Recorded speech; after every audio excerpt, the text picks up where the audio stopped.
Ladies and gentlemen, my address is going to be on the topic of compliance for sustainable growth and peace of mind.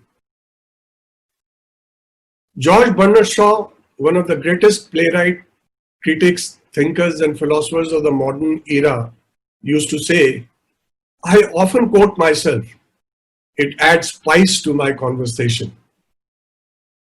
While I am nowhere near Bernard Shaw by even thousands of miles, I too, with all humility, like to quote myself now and then. Whether it adds spice or not, I leave it to you to decide. So when it comes to compliance, I like to quote myself and say, nature, in fact, the entire universe is in a perpetual state of compliance. I repeat, nature, in fact, the entire universe is in a perpetual state of compliance. I also maintain that the universe teaches us to comply with the laws of nature. Thus, compliance is the greatest gift of nature to mankind. Follow the laws and you shall thrive. Disrespect them and you shall perish. In fact, there is no dichotomy in the fact that even while perishing, the laws of nature are being obeyed, are being followed. The best example and most glaring one at that is the gradual destruction of the ozone layer due to ever increasing level of carbon emission that in its wake sets a chain of reactions that is threatening our entire environment, our very existence, and our very survival. It would therefore be obvious to infer, when it comes to sustained success in business affairs, compliance with the laws of the land is neither a matter of choice nor is it a matter of compulsion. It should appear to be as natural as the setting and the rising of the sun at precisely the same time to the microsecond, day in and day out. It is only then and then only that businesses can thrive and achieve a sustainable growth through the ages. But now let's have a look at why and how compliance has become so complex. Primarily, there were three reasons that led to compliances becoming so humongous and unmanageable. The government of the day was firstly keen to safeguard the public interest, secondly, prevent market failure, and thirdly, check anti-competitive prices to provide a level playing field. However, in its eagerness to ensure this, compliance turned into a monster, a Frankenstein, a self-defeating exercise. Today, as per the records, as per the database of Legasis, there are over 5,500 central, state, and local legislations that apply to businesses. These in turn translate into 177,207 compliance tasks. And what is most unfortunate is the fact that almost 130,000 tasks, or 75% of them, are classified as supercritical compliances involving imprisonment together with and or fines as the consequence for non-compliance. In short, compliance today has become a nightmare of every Indian company, and every business is grappling with it and trying to come to terms with it. It would thus not be incorrect to say that the very purpose with which the Indian economy was liberalized, that is to unleash the genius of the people of India, seems to have been dampened and hampered by this maze and mammoth number of compliances. But then how did this situation arise, one may ask?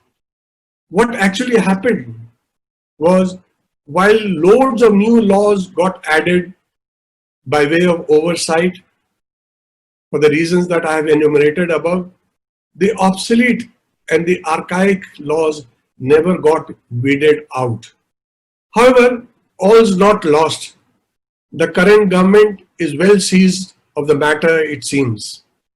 It understands that if India has to compete with the developed nations, ease of doing business index has to undergo a sea change, and that can only happen when compliances are made simple and manageable. Consequently, due to the persistent efforts of the government, the labor laws, for example, were simplified. Similarly, another example is the promulgation of the Insolvency and Bankruptcy Code in 2016 that was later amended in 2019 and 2020. This gave a huge fillip to the ease of doing business. The World Bank recognized that with the reorganization procedure available through law, companies now have effective tools to restore financial viability, while creditors have better tools to successfully negotiate and have greater chances to realize the money. As a result of all this, the overall recovery rate for creditors jumped from 26.5 cents on the dollar to 71.6 cents, and the time for resolving insolvency reduced significantly from 4.3 years to 1.6 years.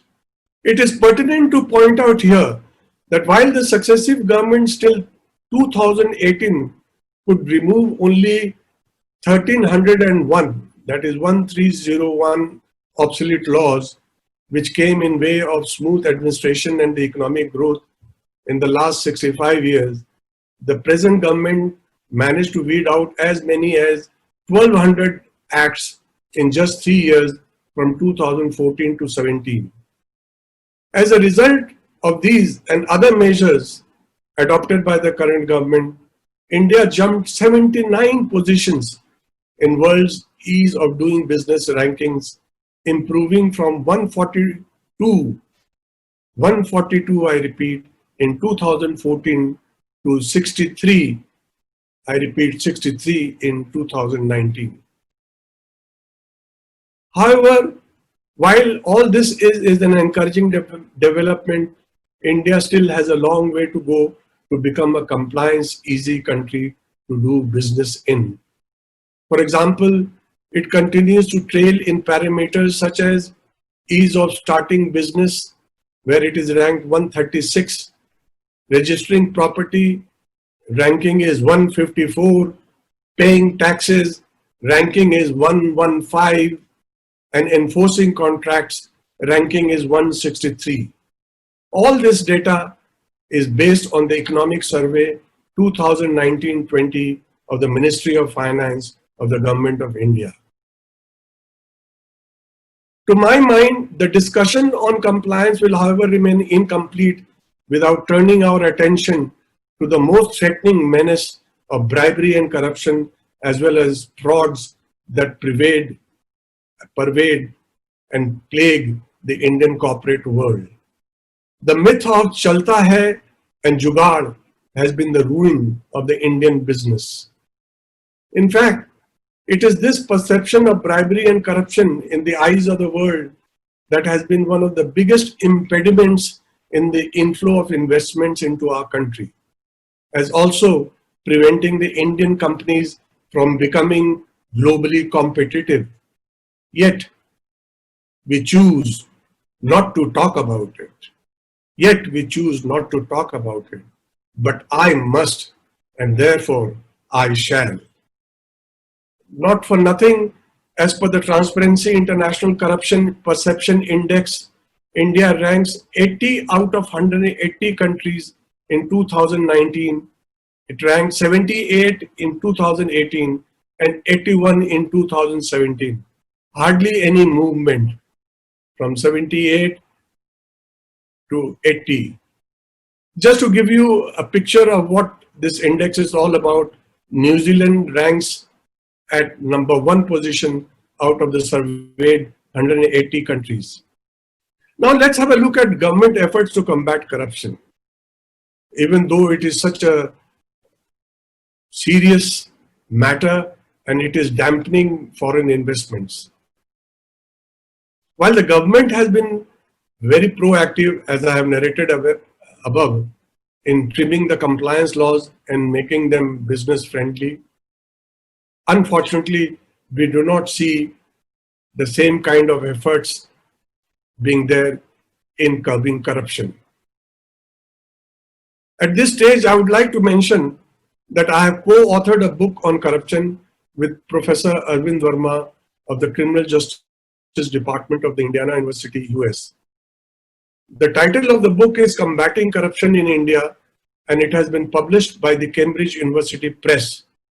I am proud to inform you all that the foreword of the book has been written by the internationally acclaimed jurist Professor Upendra Bakshi. The book is available on Amazon.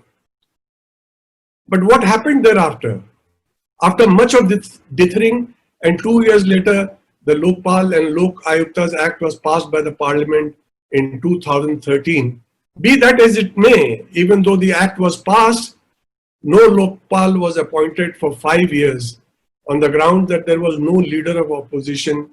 The Act would have to be amended and to provide for the leader of the largest party in order to appoint a Lokpal. In fact, it was only when the Supreme Court set a deadline to the government appointed a former Supreme Court judge, Justice Pinaki Chandra Ghosh, as the Lokpal on 17th March 2019. Although a Lokpal is in place now, not much has been heard so far about his activities. Similar has been the fate of the Prevention of Corruption Amendment Act that was passed by the Parliament in July 2018 and notified immediately in the official gazette. This landmark act that criminalizes bribery by private individuals and even companies as such has yet to see the light of the day, since the date of its coming into effect has not been notified by the government.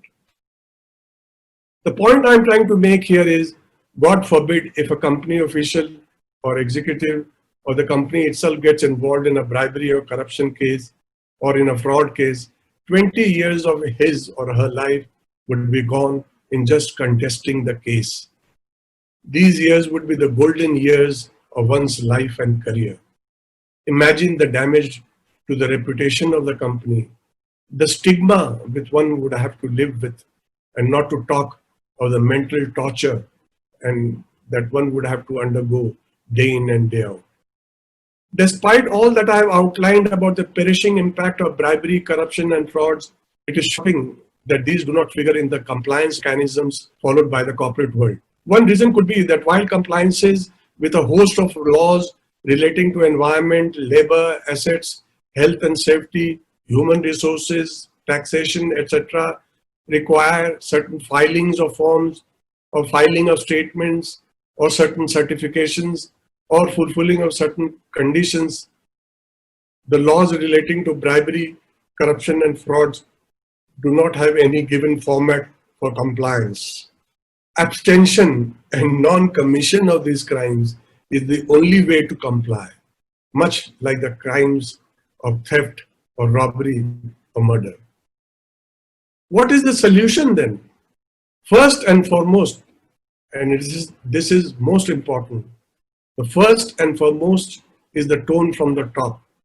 The promoter, the investor, and the CEO and the MD must be convinced from within that corruption and fraud are dangerous for him or her as well as the company. Thus, he or she must adopt a zero tolerance policy towards these crimes. If this can be so, rest will fall in place, I assure. A robust compliance program coupled with continuous training and sensitization to the last person in the organization as well as the third parties is imperative. An ethical culture can then be created in the company.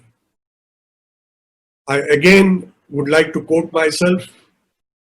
It must be remembered that if compliances is the tree, then that tree has to be rooted in ethics, for without the roots, no tree can exist.